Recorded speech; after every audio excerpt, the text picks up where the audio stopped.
US, which has seen three of its major banks go down in the last 1 month, is now faced with another crisis.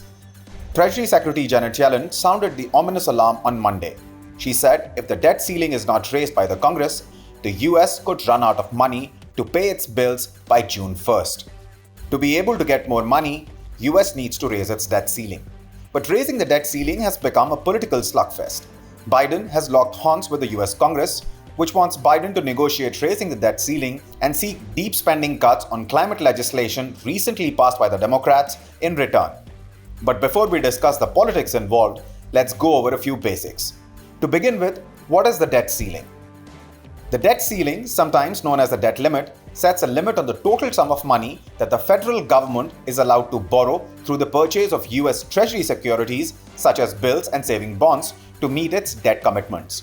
The United States must borrow enormous quantities of money to cover its debts as it has a huge budget imbalance.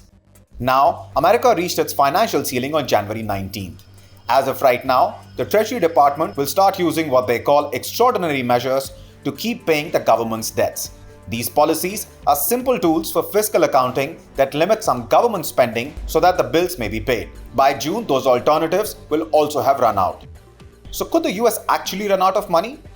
The government would be able to issue fresh debt and make payments once it had used up all of its extraordinary measures and ran out of money. If the government is unable to make the due payments to its bondholders, it may end up defaulting on its debt. Such an event might lead to a financial disaster worldwide. So what can the Biden administration do to stop this? The options Washington has are not outlined in any official playbook. But there are choices. The Treasury might strive to pay bondholders first. The Federal Reserve might theoretically intervene and purchase some of those Treasury bonds in the event that the United States does default on its debt, which of course would jolt the markets. If you're wondering why the situation has come to such a pass, it is because according to the US Constitution, Congress must authorize borrowing.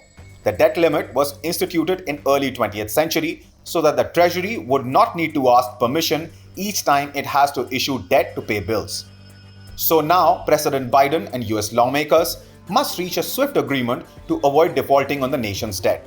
But the political battle between Biden administration and the US Congress, where the Republicans hold sway, has allowed the situation to get worse. Biden continues to insist Congress must raise the cap without conditions. He also doesn't want to negotiate with the Republicans directly over the limit. The Republicans want Biden administration to cut back spendings on climate legislation recently passed by the Democrats. In over 200 years of its history, the US has never defaulted or failed to pay its bills. But if Biden fails to strike a deal, in words of the Treasury Secretary, US could run out of money to pay its bills by as early as June 1st. Underscoring the urgency, Yellen wrote a letter to the Congress, saying, given the current projections, it is imperative that Congress acts as soon as possible to increase or suspend the debt limit in a way that provides longer-term certainty that the government will continue to make its payments.